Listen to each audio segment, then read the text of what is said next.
Well, we have all the same questions that I think you all would ask. We want to know what went on during the prosecution when many believe that Epstein was awarded a sweetheart plea deal. So we're going to ask a lot of questions about this. This is going to be a pretty hard-hitting deposition today, transcribed interview, so hopefully we'll be able to get some information back to you all as soon as possible. And again, this is a very serious, very fast-moving investigation. We want it to be bipartisan, so we're going to continue. Let me give you an update. We've talked to the Treasury. We have the suspicious activity report coming into our possession. We have some that have been redacted. We're going to go to Treasury and see the unredacted version. So let me say this, the Trump administration is fully cooperating with us in this investigation. We're going to continue to get more documents in from the estate, unredacted, and we will be able to answer some more questions. So. Do you plan to ask about the FBI director said in his testimony earlier this week that the non-prosecution agreement that Acosta oversaw hamstrung investigators, which is one reason why they haven't been able to get to the bottom of a lot of these questions that are being asked. Do you plan to ask about that? Yeah, absolutely. And I think if you go back to what Patel said with respect to Acosta, that poured fuel on the fire, so to speak. We're going to continue to try to seek answers. We want to know what happened. According to the survivors of Epstein, they said that they had reached out to government authorities. They had spoken to investigators.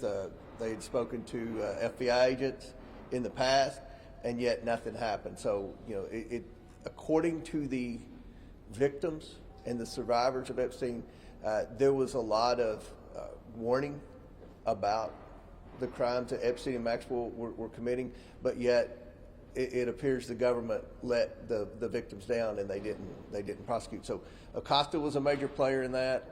We're going to have a lot of questions for him. I'm sure the Democrats will as well. We'll keep you updated. And as far as an update of the investigation, we have the bank records. And when we met with the victims and we said, what can we do? What can we do to expedite this investigation, to be able to provide justice for you all? They said, follow the money. Follow the money. And that's what we're doing. And again, the Trump administration is fully cooperating with that. And I feel like we'll be able to hopefully get some more answers and have some more documents to post on our website hopefully very soon. Thank you all.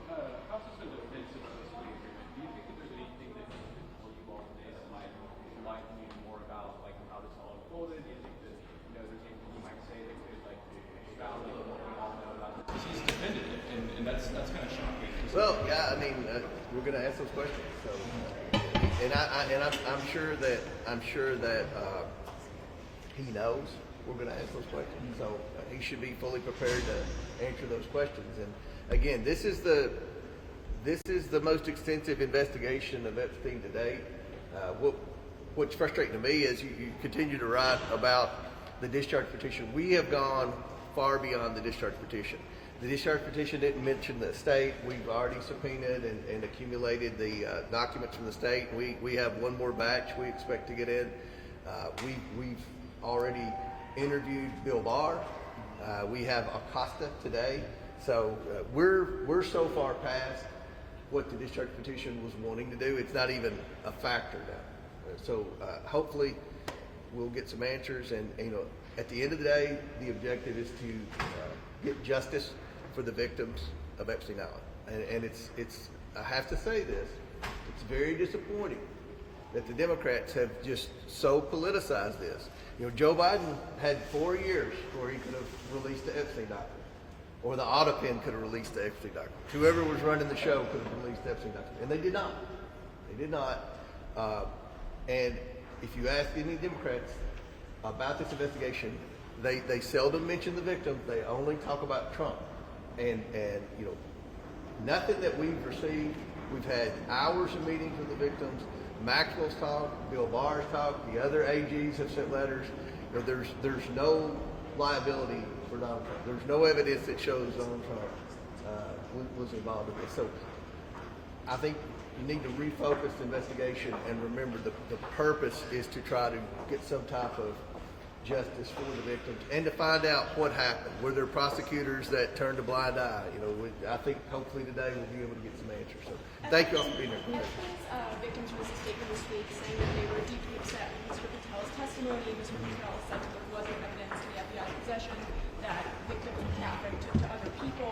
What do you make of these victims and their reaction to what Mr. Patel said? Well, I mean, we want to work with the victims, so we're trying to review the data too, and we've expressed to the victims it would be helpful if they would give us some names of some people. We'll look at the bank records. That was one of the things the attorney said. Look at the bank violations, the bank records, and you will find potentially some names. Right now, you know, there haven't been any names that have emerged other than press reports. You know, the documents haven't showed that. That doesn't mean there aren't any. I don't know. That's why we're getting more documents in, and we'll have questions for him. And hopefully the victims will continue to communicate with our staff and our attorneys, because we'll put a list together. If there's a list, we'll find it. If there's not a list, we'll try to, you know, put together who we think was involved. But right now, the documentation hasn't shown any names of anyone that was human trafficking other than Epstein and Maxwell. So, but you know, hopefully we'll have more conversations with the victims, and hopefully we'll find some stuff out today. Chairman, can I Thank you just all. ask Thank if you. you